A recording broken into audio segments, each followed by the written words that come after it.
નમસ્કાર. સુરત જિલ્લા અને શહેરમાં જે છેલ્લા 8 કલાકથી વરસાદ થઈ રહ્યો છે તેના 2 વાગ્યા સુધીના આજના જે આંકડા છે તે નીચે મુજબ છે. ઉલપાડ તાલુકામાં લગભગ 3.5 ઇંચ, માંગરોળમાં 4 ઇંચ, ઉમરપાડામાં લગભગ 10 ઇંચ,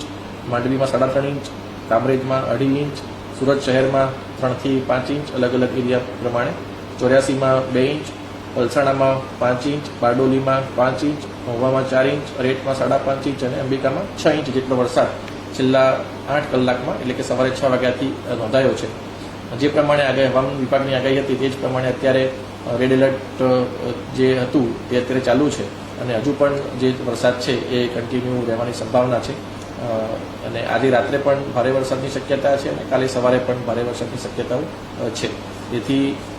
આપણે અગમચેતીના ભાગરૂપે જે પ્રમાણે આજે પણ સ્કૂલ અને કોલેજ અને શૈક્ષણિક સંસ્થાઓ બંધ કરવામાં આવી હતી એવી જ રીતે આવતીકાલે પણ આપણે તમામ પ્રકારની શૈક્ષણિક સંસ્થાઓ જેમાં શાળા, કોલેજ, આઈટીઆઈ, આંગણવાડી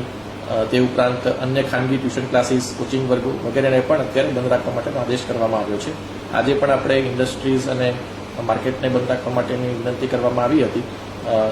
એટલે આજે એ પ્રમાણેની સૂચનનો સ્વીકાર કરવામાં આવેલો છે. તે સાથે સાથે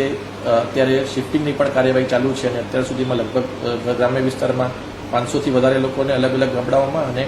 શહેરી વિસ્તારમાં પણ કોર્પોરેશન એરિયામાં અને અન્ય નગરપાલિકાઓમાં પણ શિફ્ટિંગની કાર્યવાહી અત્યારે ચાલુ છે. અત્યારે કોર્પોરેશનની તમામ ટીમ, પોલીસ તંત્ર,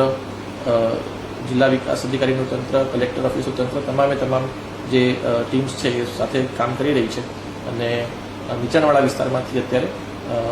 હાયર લેવલ ઉપર એટલે કે સેફ સ્થળ ઉપર લોકોને ખસેડવાની કામગીરી ચાલુ છે, જેમાં અત્યાર સુધીમાં અમને સહકાર મળી રહ્યો છે. હજુ પણ તમામ જે વ્યક્તિઓ છે તેમને મારી ખાસ વિનંતી છે કે જ્યાં નીચાણવાળા વિસ્તારમાં પાણી વરસાદના કારણે ભરાતા હોય ત્યાંથી અત્યારે સ્થળાંતર કરીને જે સેફ એરિયા છે ત્યાં શિફ્ટ થઈ શકે છે અને આશ્રયસ્થાન પણ જે આપણા કોર્પોરેશન એરિયામાં, નગરપાલિકામાં અને ગ્રામ્ય વિસ્તારમાં છે તે આશ્રયસ્થાનો પણ ચાલુ કરી દેવામાં આવ્યા છે કે જ્યાં લોકો સ્થળાંતર કરી શકે. તેથી મારી સૌને વિનંતી છે કે તંત્ર જે પણ અત્યારે પ્રયત્ન કરી રહ્યું છે તેમાં સહયોગ આપે છે તે ચાલુ રાખે અને જે સૂચનાઓ અત્રેથી આપવામાં આવે તેનું પાલન કરે. જરૂરિયાત ના હોય તે સિવાય કોઈ બહાર ના નીકળે અને વરસાદ જોવાના બહાને કે અન્ય કોઈ પણ કામે જરૂરિયાત ના હોય તો કોઈ બહાર ના નીકળે તેવી મારી સૌને નમ્ર અપીલ છે.